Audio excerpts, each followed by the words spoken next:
La contestation politique s'organise en RDC. La plateforme d'opposition C64 rejette catégoriquement la décision de la Cour constitutionnelle validant la loi référendaire. Elle accuse le pouvoir de vouloir ouvrir la voie à une remise en cause de l'ordre constitutionnel. La plateforme maintient son rendez-vous du 15 août pour définir la suite de sa mobilisation. Écoutez, Dieudonné Bolenguetégué, c'est le secrétaire général d'Ensemble pour la République et membre de la coalition C64. L'arrêt de la Cour confirme le complot contre l'ordre constitutionnel et ouvre la voie à la balkanisation de la République. Le peuple congolais n'acceptera ni le contournement de la Constitution, ni la personnalisation des institutions, ni le changement de Constitution, ni le troisième mandat. Conformément à son communiqué du 20 juillet 2026, la coalition article 64 fixe rendez-vous au peuple congolais le 15 août 2026 pour la suite des actions. Pour l'opposition congolaise, cette loi référendaire pourrait ouvrir la voie à une réforme de la Constitution et relancer la question des mandats présidentiels. Mais pour le pouvoir, il s'agit simplement de clarifier les règles du référendum. Alors tentons d'y voir plus clair ce soir avec notre premier invité, Trésor Kibangula, analyste politique à Eboutelli, l'Institut congolais de recherche sur la politique, la gouvernance et la violence. Trésor Kibangula, analyste politique à Eboutelli, l'Institut congolais de recherche sur la politique, la gouvernance et la violence. Nous allons tenter d'y voir plus clair après l'opposition C64 qui manifeste ces derniers jours pour s'opposer à la loi référendaire validée par la Cour constitutionnelle. Alors Trésor Kibangula, au fond, que dit réellement cette décision de la Cour constitutionnelle? Est-ce que la Cour valide-t-elle simplement une loi technique ou ouvre-t-elle une nouvelle séquence politique?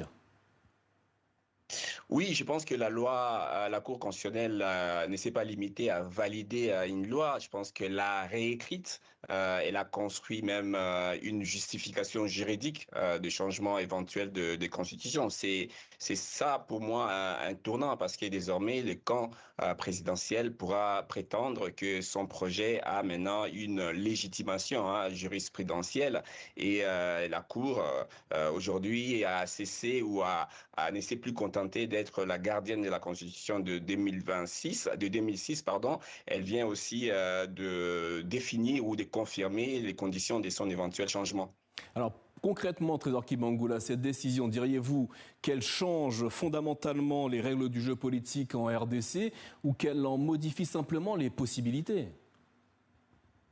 Je pense que l'enjeu ici, c'est le troisième mandat du chef de l'État parce que la Constitution actuelle limite le nombre de mandats à 2 et la décision de la Cour ne ferme pas cette possibilité. Le troisième mandat, bien entendu, n'est pas dans l'arrêt, mais en revanche, l'après 2028 y est. La Cour ne dit pas que le président peut briguer un troisième mandat, mais elle explique quand même qu'il existe désormais une voie juridique qui permet au peuple de se donner une nouvelle constitution et qui dit nouvelle constitution dit compter à zéro et possibilité pour le président de la République de briguer un troisième mandat. Donc on parle déjà de l'après 2028, de nouvelles règles du jeu politique de l'après 2028.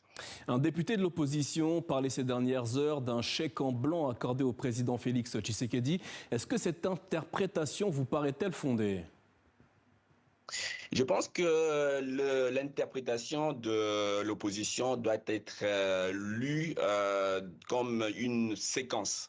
L'opposition ne regarde pas seulement ce qui vient d'arriver, parce que depuis plusieurs mois, l'opposition voit le pouvoir critiquer continuellement la Constitution de 2006. Le pouvoir a fait adopter une proposition de loi qui ne se limite pas à encadrer les référendums, qui va au-delà du référendum. L'opposition voit aussi tous ces mécanismes autour de la volonté des velléités du chef de l'État de briguer un mandat. Elle additionne donc tous ces événements et voit un même mouvement politique. C'est vrai que juridiquement, lorsqu'on lit les textes de l'arrêt de la Cour, on peut discuter de cette interprétation de l'opposition, mais politiquement, elle me semble cohérente.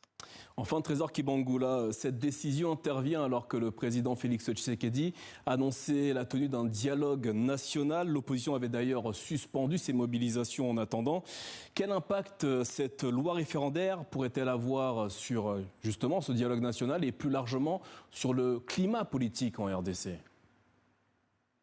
Je pense que cet arrêt vient compliquer l'équation qui n'était pas déjà simple parce que le dialogue avait affiché du côté du pouvoir en tout cas l'intention de vouloir renforcer une certaine cohésion nationale. On attendait plutôt des mesures de décrispation, faciliter des retours des exilés politiques, libérer dont les dossiers sont régulièrement cités par l'opposition. Je pense par exemple à Parole K-Misero d'immaîtrisable ou un jeune sympathisant d'ensemble, Constat Kassoya, qui est arrêté récemment à Kasenga. Donc on attendait plutôt des mesures qui créent un climat de confiance et à mon sens cet arrêt vient immédiatement poser encore une fois, ajouter un autre préalable au débat. Est-ce que l'opposition va aller au dialogue lorsque le président va rendre son ordonnance qui, là aussi, on attend qu'il soit inclusif, que le format soit inclusif et que toutes les matières, le sujet soient débattus. Donc, ça vient encore compliquer l'équation qui n'était pas déjà simple. Trésor Kibangula, merci infiniment pour cet éclairage au sujet de la situation politique en République démocratique du Congo ce soir.